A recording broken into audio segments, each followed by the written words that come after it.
Hello students. Today, first of all, I will inform you in short the summary or the substance of Thomas Gray's Alice written in a country churchyard. Briefly, I'll make you understand what is the concept or what is the main theme of this Alice of this poem. As we all know that Alice is a morning song, so this poem is a sad song.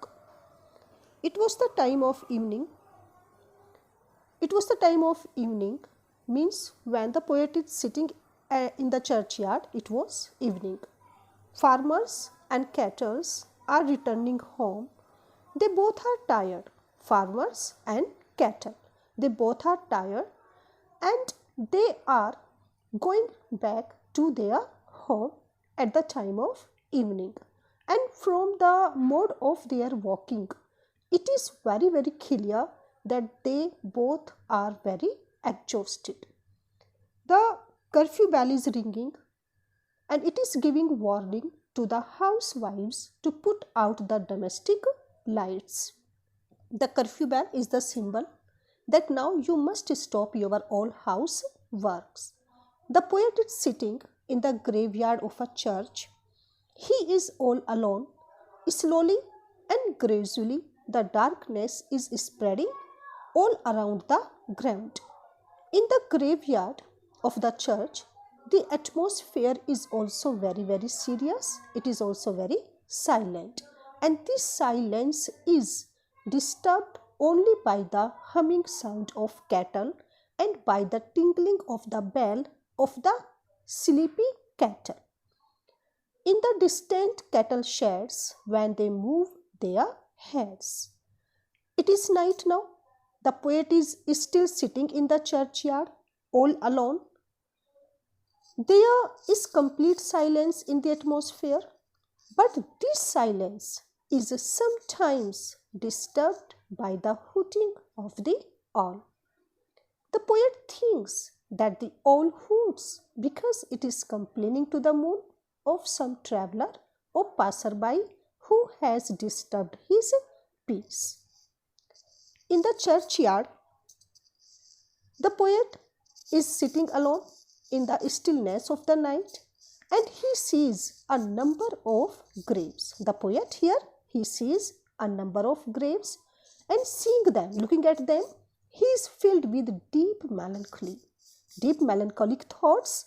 He is very sad, so he is thinking here only sad thoughts. He is full of melancholy thoughts. He says that the old villagers who are now lying buried in their graves, they will never come back to their life again. Means all the villagers or the dead villagers, they will never be back to their life. He thinks that the peasants get up very early generally, but those buried rustics will never wake up again. No crowing of a cock, no horn of a morning hunter, no chirping or no singing of morning bird can rouse them from their eternal sleep. No housewives will wait for their coming back home. When alive, they cheerfully plowed their fields and reaped their crops. When they were alive, they used to do all the things, but now all these old dead villagers will not be able to do their life or their daily routine. With one strong stalks, they used to cut down big trees. Here he is telling the talent of all those dead ancestors that when they were alive, they used to cut down big trees, but now they are only heaps of earth. He further says that the villagers are in no way inferior to the city dwellers in intellectual, spiritual, or their physical capacities. Among these buried villagers, someone might have become a great ruler, someone might have become a great poet, or someone might have become a great statesman, who knows? But alas, their poverty froze their abilities forever. All their talents and real became dead, means because they are now dead. The poet therefore further says that the ambitious, The rich, the high-born, and the handsome should not laugh to read this elegy written on those rustics.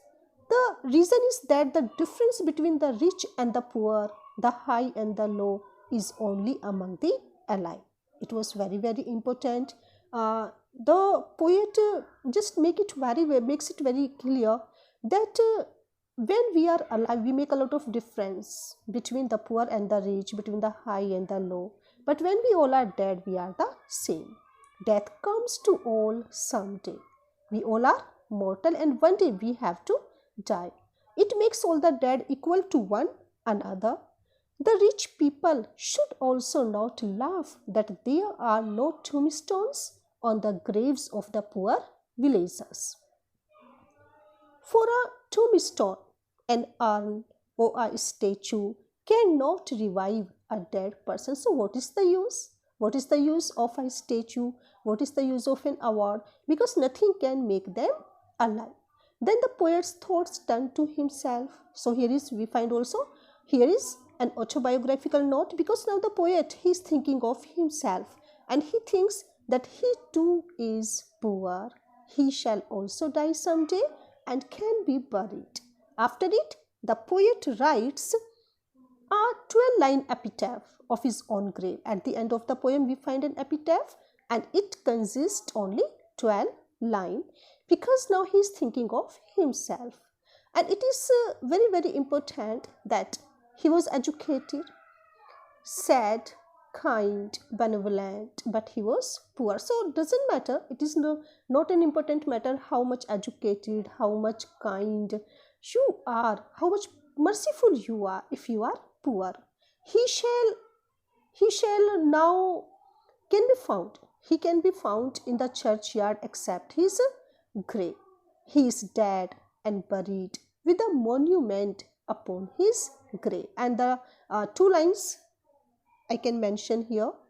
Here rests his head upon the lap of earth, a youth to fortune and to fame unknown. So we should not discuss the merit and demerit of this dead poet. So only this was a brief summary, a brief theme of Thomas Gray's elegy written in a country churchyard.